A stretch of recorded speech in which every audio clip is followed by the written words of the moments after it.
right, here we are back up. First time seeing the Division III men for this IRA National Championships. Last year in the Division III race, the Varsity 8's Williams was your clear favorite going into the regatta, and they owned it from the start. Williams coming away as your first ever Division III Varsity 8 National Champions. Williams, again, kind of your favored crew here going in.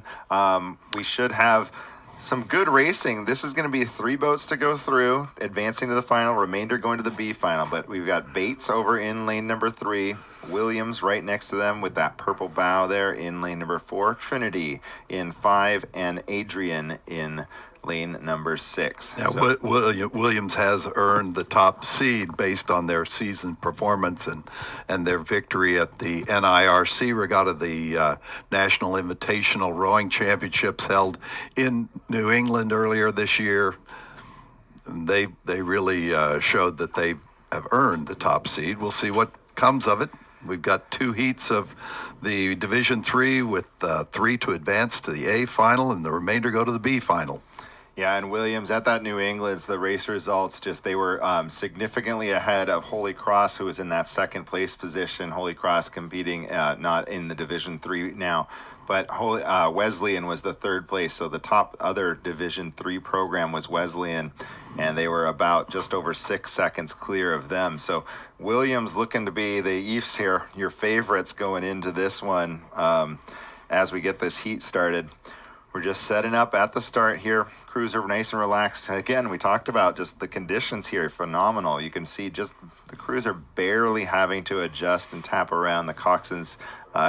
It's kind of a relief when you go through all the spring racing and you've dealt with, March conditions and April conditions, and now you get to June, you get to the national championships. You've got such a great race course set up here by the PNRA, and we have a good place to get the racing done for the national championship. And here we go, first heat of that Division III Varsity 8's heat. So that's Bates over there in the red in lane number 3, Williams in 4, and Trinity in 5, and Adrian out there in lane 6 in the yellow. So Williams off to a blazing start. We'll see how these times kind of compare, but I think that Williams, Mark Mandeli's developed a great Division III program. These guys, top quality athletes, and he's developed in the Division III. When you have these smaller schools, it's kind of hard to develop a very large team. But I think Williams might have more athletes than a lot of these the heavyweight varsities that we saw from the Division I.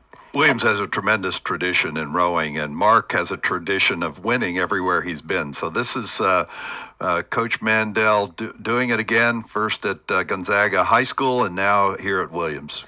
And Fred, we've got a good start here from this Williams crew. They are really looking very sharp off the line here. Let's go out to you on the water. All right, we're picking them up here.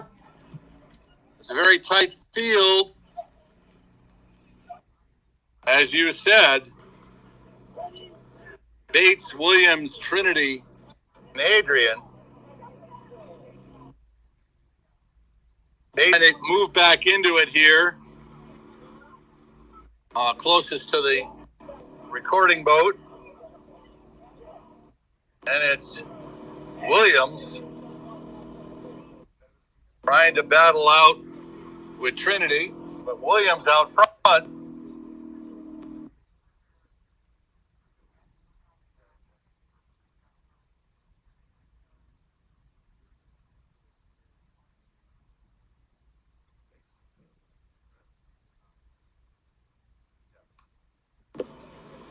As they approach the 750,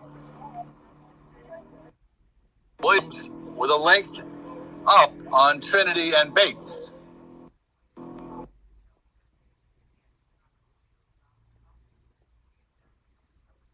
It's ratings here. Smooth rowing. 36 for Williams. Trinity in second, their bow on stern. 35 for Trinity. Bates just a couple seats back as we come up to the 1,000 meter mark. Yep.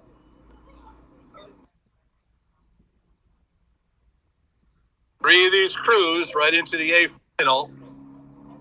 And it looks very comfortable for Williams, Trinity, and Bates.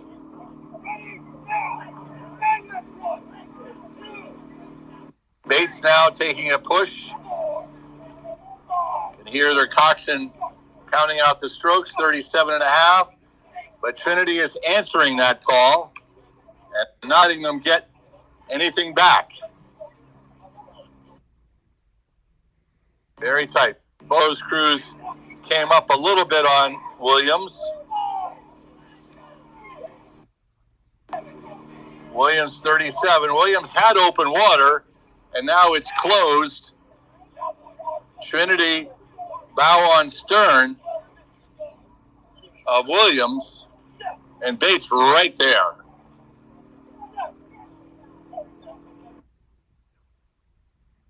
.38 for Bates. Nope, bring that down to 36, 36 and a half. And Adrian falling off the pace over in lane 6.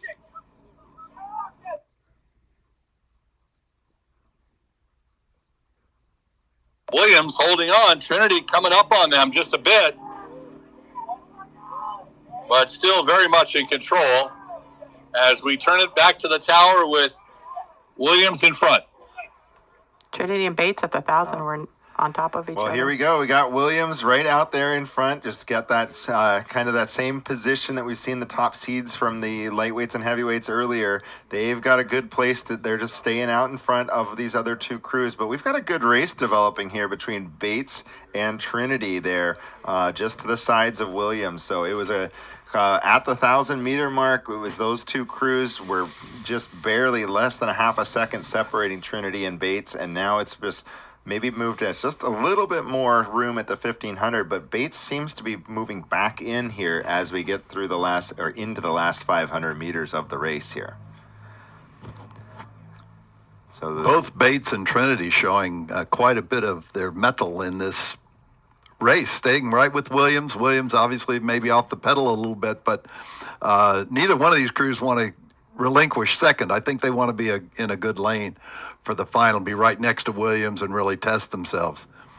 Bates seems to have about a deck length as we come into the final red buoys, signifying last 250 meters. Trinity's lifting been right with them. There. Sorry, Trinity's lifting. They're going after it. Yeah, you don't row this far to only just let somebody take the finish. So you might as well give it what you've got. There's some pride on the line in addition to position. For sure, and I think that all three of these crews are moving a little bit more than we've seen some of these other heats there. So it looks like Bates taking that second position ahead of Trinity, but those three will move on into the grand final. Williams with a good strong row. They had more of a lead, and then kind of the battle between Bates and Trinity led those two to kind of get back to overlap with Williams there as we finished up. But that was a good, solid race from Bates there to move up ahead of Trinity after just a little bit, trailing them a little earlier in the race. But here comes, crossing the line now, Adrian College. They'll move into that B final for the Division III crews, going for that 7th and 8th place position at the D3 National Championship. But that was a solid performance from Williams. That's kind of what we expected to see. Great start from Williams. They moved out. They were on it early on there, putting down a 125.8. That's right similar to the pace that we were seeing from some of those Division I heavyweight second varsities. So similar speed being shown by Williams in that first 500 meters to there.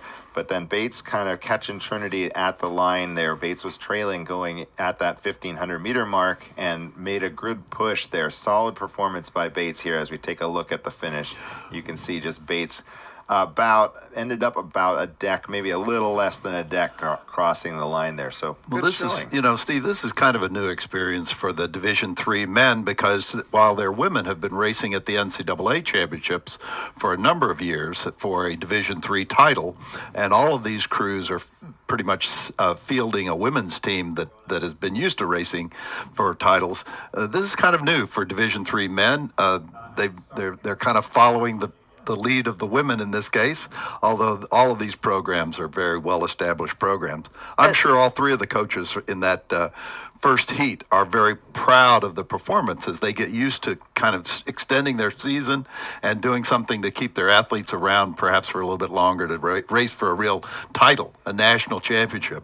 The coaches love it, and I've heard chatter from the athletes. They think this is just fantastic. They really enjoy coming to this regatta, getting to race on a big stage like this.